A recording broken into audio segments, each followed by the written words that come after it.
kuri kweruye nk'abakozi b'Imana tujye twemera niba wararashwe wemere ko warashwe niba waraguye wemere ko waguye byaba biteye agahinda n'umubabaro adafite cano Moise yego abaye rero afite cano inama namugi wenda icyo nakwemera yaba ari kugira ngo nawe izina rye rimenyekane twibutsa abantu impano y'Imana yaje kuri iyi mihanda ashaka kubaka izina ariho handi uzajya kubona ukabona umuntu yazanye abamabausa yazanye abantu bamurinze kugira ngo nyine yarabiharaniye arabirwanira. Ese impano y'Imana niba koko afite ubutunzi akaba atanga n'amafaranga akaba afite n'uburyo akizamwe abantu kuki yashinze cano yegora ni kibazo kuki yashinze cano kandi ahamagarira abantu kureba iyo cano ahamagarira abantu kureba iyo kuki Imana itamukoresheje muri izo mpano ze ngajya ajya guhiga abakene mu ngo zo mu bantu dufite abantu baburara bicwa n'inzara agenda bagaburira guri imifuka y'imicara twapakira imodoka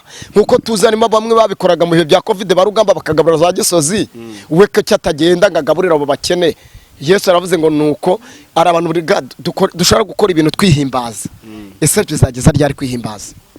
Rero uyu munsi wa none nta mafaranga Imana y'Imana atanga nayo nurese ko Imana y'Imana twakora ikiganiro mu hano akama amadolari 20 ntitwasubiye inyuma hariya nyuma kayanyaka yarayanyatse abantu. Reka nibwirire abantu bari mu murongo w'abakozi b'Imana reka uyu munsi mbingingi nimuze dukubite ivi hasi nimuze twongere dusenge twinginge Imana z'umwuka wera sigaruke muri twebwe twinginge ibihe by'Imana bize bibane natwe abantu baguye tugaruke ku gicaniro. Nicyo kintu numva nagira abantu inama mbwira abandi bantu nabo badukurikiranye nibasenge ku giti cyabo mbibutse ko n'Imana ikora abantu bagusengeye banaguhanuriye igakorana n'ubuhanuzi bwamanutse.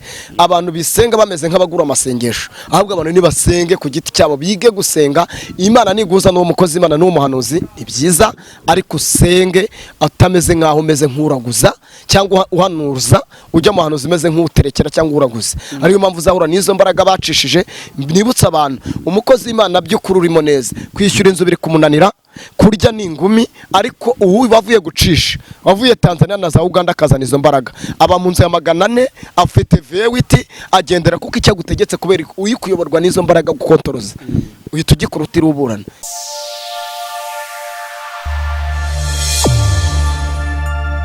Kaze subscribe kuri Yubahwe TV. Iyo tuvuze Yubahwe tuba tuvuze Imana yubahwe kandi Imana ishyirwe hejuru kuko ari yera n'Imana y'inyamaboko. Murabizi ko inshuro nyinshi tuba twibanze mu biganiro by'iyobokamana kuko niho tuba twibereye inshuro nyinshi. Hanyuma turi kumwe n'umukozi w'Imana ngiye umva kuri mikoro ni Zakari cyangwa se Bicyahe. Hanyuma imbere ya kamera turi kumwe n'umukozi w'Imana turi kumwe n'umuhanuzi profete Samu. Yesu ashimwe. Yesu ahimbazwe cyane. Urakomeye. Ndashima Imana. Yego. Uramahoro. Ndashima ndakomeye umwuka w'Iteka ari kumwe nanjye kandi ibyo ari gukora kuri ngiyewe ni ibikomeye. Wari ukomeye cyane. Ndakomeye ndi ku ijambo rivuga ngo naho imiti nitatoha inzabibu nizera imbuto ntacyambuza kwishimira Uwiteka. Turakwakire kuri Yubahwe. Murakoze cyane. Hanyuma birashoboka ko ari ubwa mbere abantu bashaka kuba bakubonye kuri Yubahwe uvuga uti naho imiti nitatoha. Hanyuma Sam mbere yuko twinjira mu kiganiro ndagira ngo by'uburanze usenge Imana. Reka dusenge. Mana yacu Mana yera Mana ikomeye Imana ivuga bikaba Imana itegeka bigakomera. Twari tuvuze ngo the best and mando the shine ubane natwe muri iki kiganiro. Sengeye imitima Zodre Meshine gra yabona Stewiz Migrame yabona iki kiganiro mwami hinduke ku bwacu mu izina rya Yesu abababaye abafite uburwayi bukomeye mwami turakwinginze ngo ubane natwe urakoze amen. Amen. Samu umukozi w'Imana umuhanuzi w'Imana muri iyi minsi ntago byoroshye. Umukozi w'Imana mufite ibibazo. Umukozi w'Imana mufite ibibazo abantu benshi bari kuvuga ko abakozi b'Imana Imana iri kuza kubandagariza hano muri social media. Nibyo nkuko bivuze ariko iyi social media nyine beraho byinshi. Iyi mihanda iberaho byinshi ibintu bitandukanye ariko ngiyewe ikinzanye kubwira abantu nuko Imana igira neza.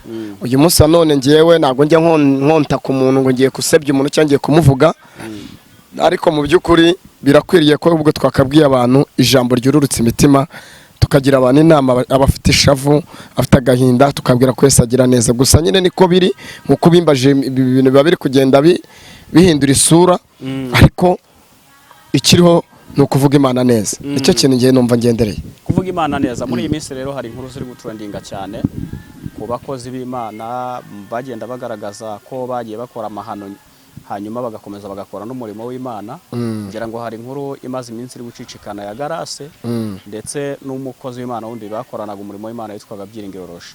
Iyi nkuru ni inkuru yababaje benshi, cyane cyane nk'abantu babizeraga nk'abakozi b'Imana, ariko nyuma bakaza kugaragara nk'abanyabyaha cyangwa se nk'abapagani, kandi nyamara ari abantu bagaragaraga ko bitirirwa izina ry'Uwiteka. Yego, birashoboka ko nanjye narabibonye nyine. Yego nyine nk'uko bimbajije,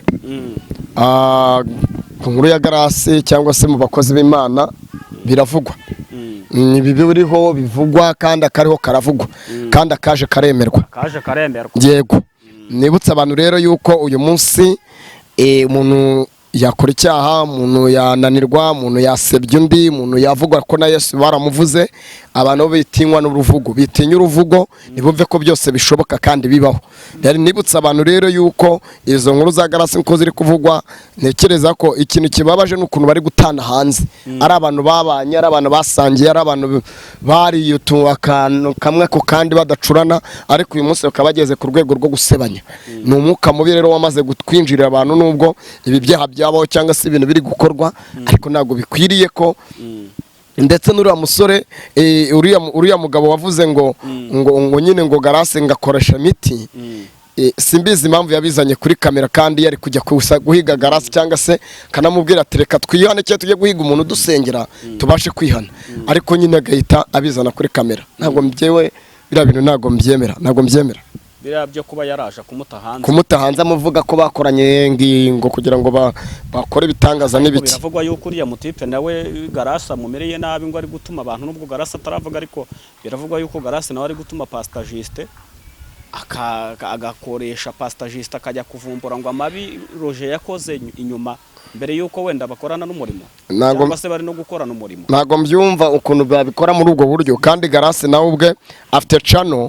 Garase afite channel, ahubwo nge naratangaye, na kamera arayifite, yakabaye ahubwo we yarabikoreye kuri kamera ye, abaye Juste Pastor Juste ari we uri gukora ibyo ngibyo nk'umukozi w'Imana cyangwa iki, yaba yarivanze, yaba ameze nko kurwanirira nyine, niba arabyita ko ari ishyaka ry'Imana. Oya, sinzira ira channel yitwa ngo niba ari isaha yayo bajya bavuga ko ari ya Garase simbi ye niyiwe, ariko nibwo nayagira channel yitwa isaha yayo. Ntabwo uzi ko Juste ari uri kuyikoraho, ari gukora ibiganiro bakabishyira kuri ya channel yitwa isaha yayo. Aho da, ubwo rero nacyo n'ikindi, iyo ni ya Garase. Ubwo rero urumva kaba ari kagatsiko ko kugira ngo bihuze, bamara kwihuza nka kumwe aba YouTube kenshi bategura content, barangiza bakaba bari gushaka kuburizamo kuri kuriya mugabo ko ibyo avuga atari byo, kuriya mugabo ngo bamutera ubwoba ntakomeze kuvuga ukuri. Kandi ndashaka kukubwira ukuri, sibye na biriya muba mwabonye biba byaje turiya n'uduki.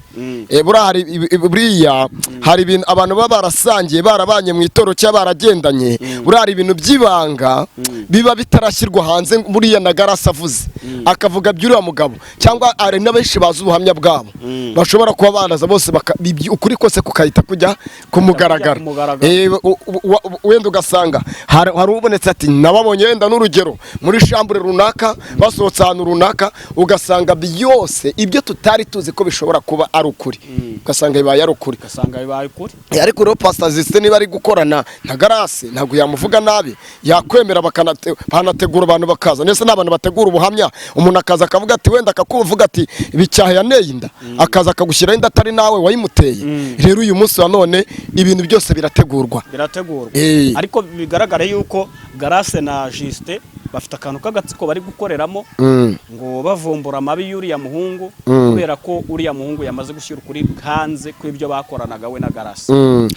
Ibyo bakoraga sibye n'ibyo by'imiti bavuga yuko bakoresha cyangwa iki mu bakozi Imana, umwuka urimo, umwuka wo urimo, sinareka twareka kubivuga, ariko mu by'ukuri ikintu numva nakubwira uyu mwuka w'abadayimoni wamaze gutera mu bagaragu b'Imana, mu bakozi b'Imana, ntabwo ukwiriye. Usibye n'ibyo byo kujya gucisha cyangwa byo kuzana iyo miti. None se mwibutse ko uyu munsi none abantu none si iyo miti birashoboka ko wenda bagiye kwicisha mu Rwanda cyangwa bakura n'indege bakajya hanze. Ese aba bantu bagiye gucisha imiti gusamba nabwo ntibasambana? Ese aba bantu bagiye gucisha imiti gusinda bwo ntibasinda?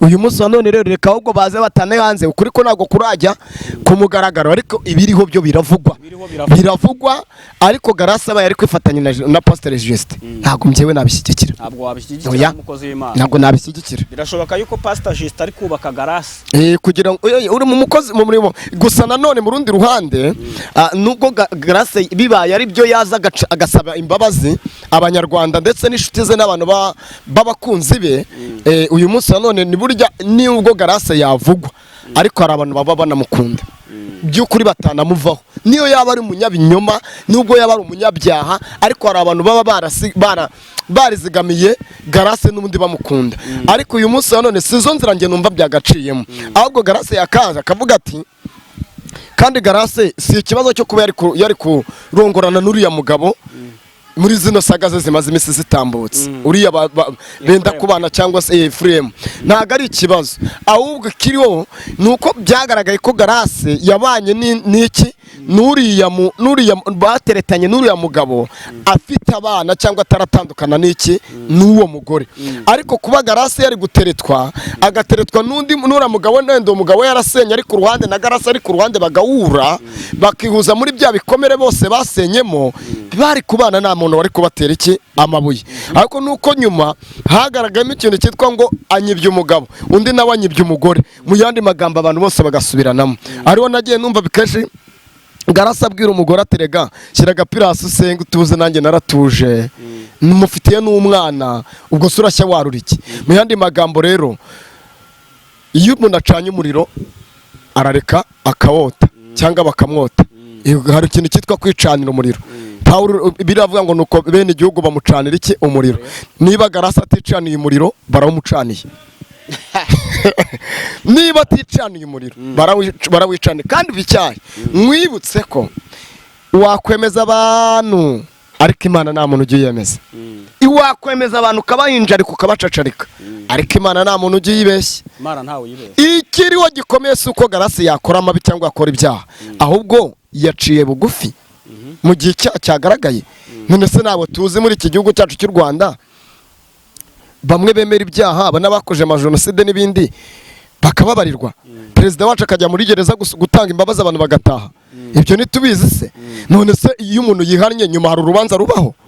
Ariko uyu munsi none nuko abantu batemera ko baguye. Mu bakozi b'Imana harimo abantu bamaze kwinjira, binjiye muri uyu murimo, ibifu bibatanga imbere, inda nini zibatanga imbere, bamwe bakora ibidakorwa Imana itishimira. Hanyuma wenda tuvugishije ukuri, uyu mutipe ngo ni Roger agera gutya aravuga uti ngewe Garasi twarakoranye, ari nge nawe duhanura gusa, nta wundi muntu wemerewe guhanura. Ako kantu karavuzwe, urumva? Kandi koko ngira ngo abakozi b'Imana benshi bagiye bajyayo ngo nta wemererwaga guhanura. Niba kwari kugira ngo ataza guhishura amabanga y'ibyo bakoreraho simbizi. Aravuga uti ngewe Garasi ni nge nawe twahanuraga gusa. Ati kandi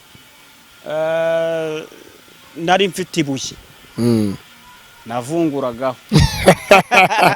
Agase iriwe baritoraguye, ariwe warishugunye. Ngo yararivunguragaho gatoya ngo agafata akantu k'ubuvungukira agashyira mu mufuka, ubundi akabyina nk'umuntu nyine ukurikiwe. Kabyina ntaruhingwa, kabyina nabizi kuri amutipe yikaragaga mu iteraniro, ukagira ngo rwese afite akamashini mu maguru. Murumva? Vuga uti nge nari mfite ibuye, kandi iryo buye nge na Garasi tuziranye aho twagiye dukura umuti.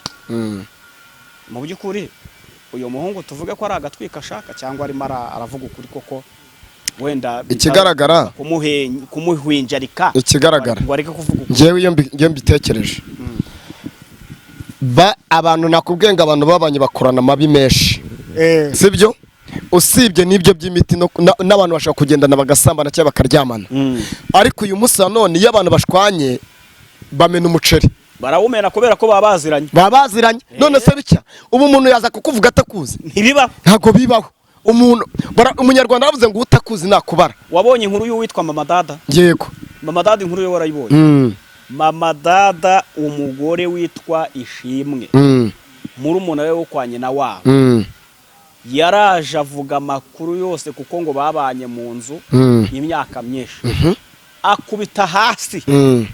Urumva mvugishije ukuri kw'ibintu uriya mugore yavuze nubwo wenda habamo n'ishyari n'iki ariko twanarije nk'abantu b'abanyabwenge uriya mugore yakubise hasi Mama Dada nk'umuntu wari umunsi nyine. Buryo umwanzi nta kuba kure ntagakuba kure. Iyo abantu mugiranye akabazo mugashwana bura bashobora kuba bari bashwanye nk'uko Garase yashwanye n'uyu muhungu by'iryo bagahita batangira kumena umuco. None se ubundi nkibaza ikibazo ese kwa Garase harafunze cyangwa bari gukora?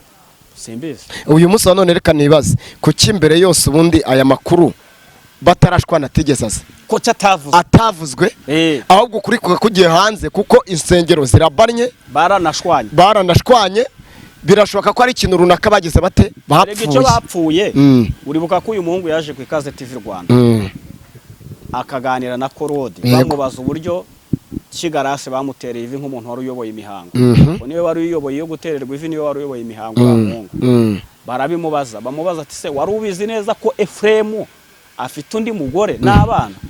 Umuhungu arahakana aravuga ati ntabyo narinzi. Ati nanjye Imana yabivugize kuriya ati byuko yari afite undi mugore ntago nari mbisi. Bigaragaza ko umutipe yanze ko abikira Garase banga agahitamo kwirengera agaragaza ko ibyuko Garase yari afite ibyuko uriya mugabo yari afite undi mugore uriya muhungu atarabizi bituma Garase avuga uti kumbe arababara.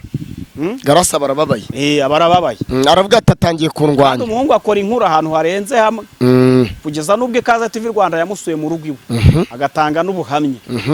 Ubwo urumva icyo gihe Korode yahise ajya guhiga amakuru yimbitse. Korode atangira gucukumbura uramuzi Korode nawe iyo yinjiye mu bintu abyinjiyemo ku buryo inkuru zose zitahanze. Niwo mwuga w'akazi bundi urumva Korode ubwo yinjiye mu nkuru zose zitahanze nuko amakuru yatangiye kumenyekana.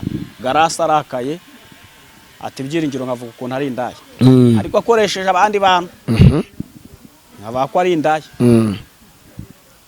Ntekereza ko ari uko byatangiye. Urakoze cyane. Urumva ahantu byagiye bituruka ni igisheni ni ibintu birebire.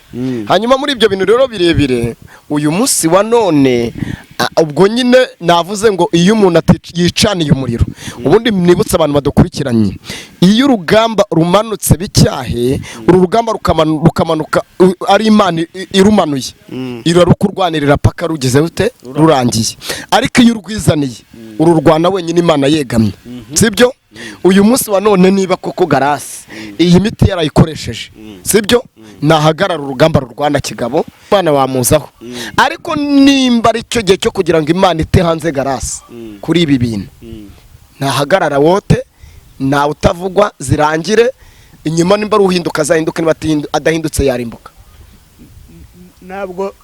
Ntabwo wenda twebwe ibyo bitora byo kurimbuka no kutarimbuka izwi n'Imana ariko koko nimba ibyo bamurega ari ukuri. Buriya ngo abantu ngo begeze barega Sodomu na Gomora Imana iravuga uti ndaje manuke nirebere ibyo baharega niba koko ari ukuri. Urumva rero Imana nayo ari igihe imanuka ikaza kwirebera ibi byo barega ari ukuri.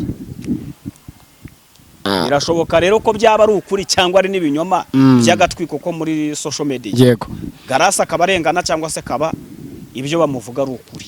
Erega buriya hari umuntu uburana yigiza nkana byanga bikunze buriya Garase ukuri umucinza wa mbere ni mu mutima.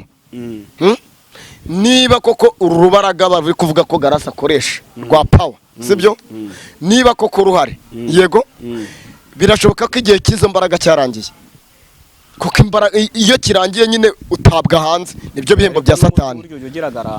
Nibyo bihembo bya Satani sibyo kuko iyi mihanda turimo n'uburozi baraburya sibyo n'imihanda no mu bahanuzi bwabo bararogana ni muntu nibatinya kukuroga cyangwa kuba banakugambanira bakagukubita cyangwa bakagukorera ibintu bibitewe nuko umuntu we ni mubi. N'Imana iravuga ngo nicujije icyatumye ndema umuntu.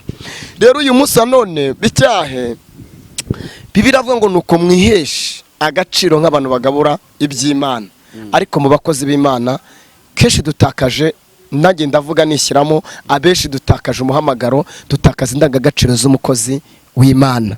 Ariwo kenshi uzabona uyu mutipe witwa Moise, yego burange ndi kumubona Jone namubonye ari kwifatanya na mpano y'Imana. Jewe noneho ikintu cyambabaje ni ikiganiro yakoze ejo avuga, numva abwira umusekirite wahanga murararume ngo ngiye muranze, urumva avuga ngo ngiye se ngo twebwe ngo uratuzi ngaho dukomotse, ngo pfukama tuguhe iki, ngo umugisha, ngo pfukama tuguhe umugisha. Nkibaza iyi Mana yabuze uburyo itangamo amafaranga kugira ngo ikoreshe impano y'Imana na Moses. Iyi Mana nibwo yabuzemo uburyo itangamo amafaranga, ikaza kuyatanga ikoresheje iyi Mana, ngo impano y'Imana avutse ngo nyuma y'imyaka ingahe.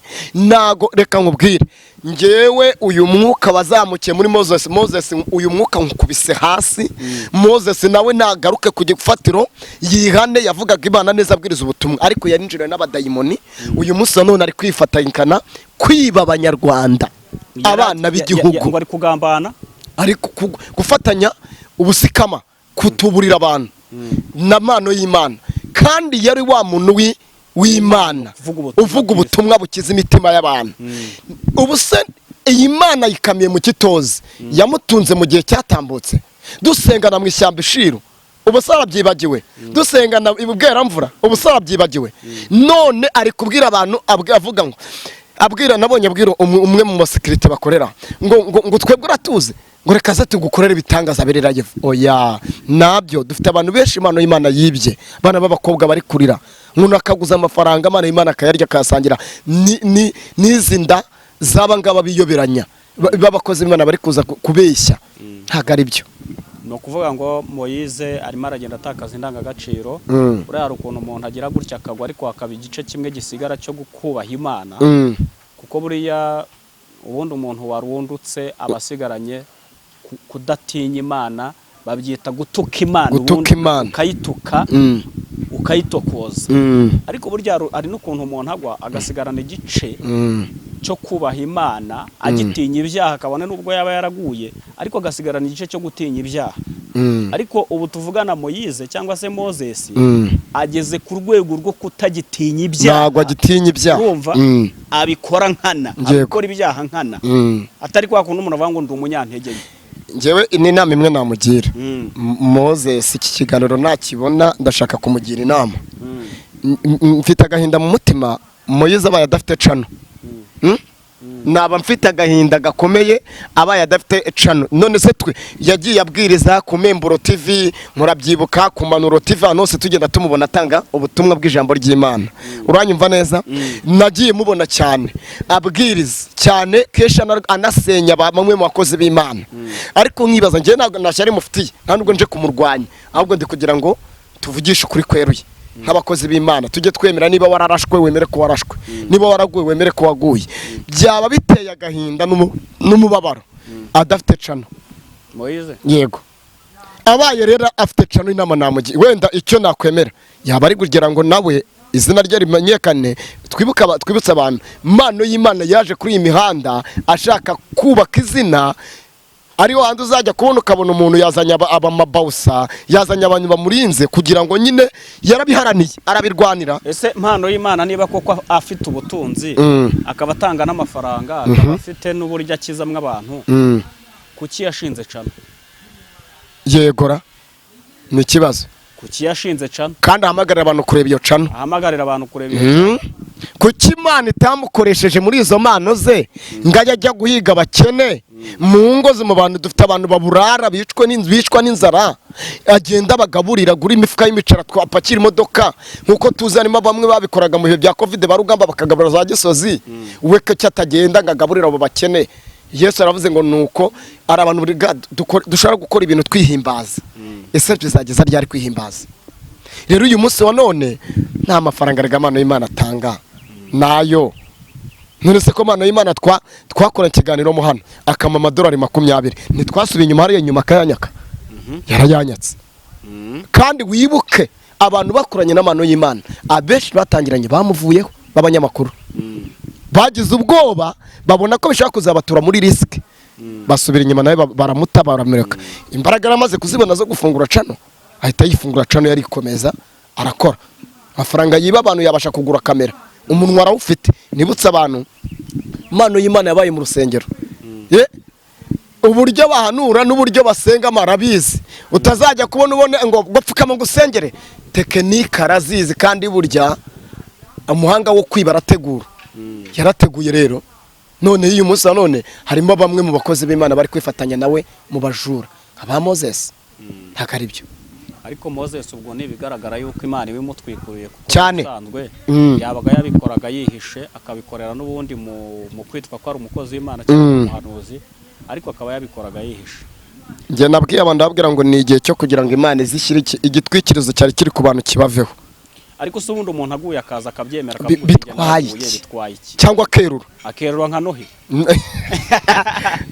ariko yeruye akavuga uti n'ubundi mwaramenye ntiyariyoberanyije mwambonye n'ubundi nkora ibyaha n'amaudio yanjye amwe namwe yarasohotse amavoice ndi kuvuga ibintu by'ibiguryi ndi ngiye rero naraguye nderuye burano hera ashobora kwihana gatonya cyane cyangwa se n'uyu munsi ahari akanababarirwa akaruta wa muntu wabayemo akarutwa wa muntu waje kwisha mu murimo kuko yareruye ese n'abantu tuzi banywa inzoga n'abantu tuzi bakora ibyaha ariko bazi kubana n'abantu ariko uyu munsi guhura n'umurokore waguye biragatsindwa n'Imana guhura n'umurokore udashaka kugaragaza ko yarashwe biragatsindwa n'Imana musengana afite ishyari yenda ko kwica urikumva ntabwo bari kwemera intege ngiza hanyuma wenda tugana ku musozo w'ikiganiro sinzi niba hari inama watanga inama natanga Icyambere ndabanza ashimira abantu badukunda n'abadukurikirana na komite baduha yaba iziduca intege yaba izidutuka yaba izitwemera buri muntu wese afite uburenganzira bwo gutanga komateri kuri kiganiro cyose uko kiri iyo ashaka atanga iyo ngiyo dushimira abantu bakoze subscribe banakore subscribe ariko uyu munsi n'uwadutera inkunga mu buryo bw'umurimo w'Imana bwose buhari yabikora agashyigikira ubwami bw'Imana ariko nibutse abantu reka nibwirire abantu bari mu murongo w'abakozi b'Imana reka uyu munsi mbingingi nimuze dukubite ivi hasi nimuze twongere dusenge twinginge Imana z'umwuka wera sigaruke muri twebwe twinginge ibihe by'Imana bize bibane natwe abantu baguye tugaruke ku gicaniro nicyo kintu numva nagira abantu inama mbwira abandi bantu nabo badukurikiranye nibasenge ku giti cyabo mbibutse ko n'Imana ikora abantu bagusengeye banaguhanuriye igakorana n'ubuhanuzi bwamanutse abantu bisenga bameze nk'abagura amasengesho ahubwo abantu nibasenge ku giti cyabo bige gusenga Imana niguza n'uwo mukozi Imana n'uwo muhanuzi ibyiza ariko usenge atameze nkaho umeze nk'uraguza cyangwa uhanuza ujya mu hanuzi umeze nk'uterekera cyangwa uraguza ariyo mpamvu uzahura n'izo mbaraga bacishije nibutse abantu umukozi Imana by'ukuri urimo neza kwishyura inzu biri kumunanira kurya n'ingumi ariko ubu bavuye gucisha wavuye Tanzania na za Uganda akazana izo mbaraga aba mu nzu ya 400 afite vewiti agendera kuko icyo gutegetse kubera uyikuyoborwa n'izo mbaraga gukontoroza uhita ugikurutira uburana abantu rero nibabe maso nicyo kintu numva nabwira abantu hanyuma reka tugushimire urakoze cyane n'abakunzi bacu badukurikirana umunsi ku munsi urakoze Imana iwo mugisha amen.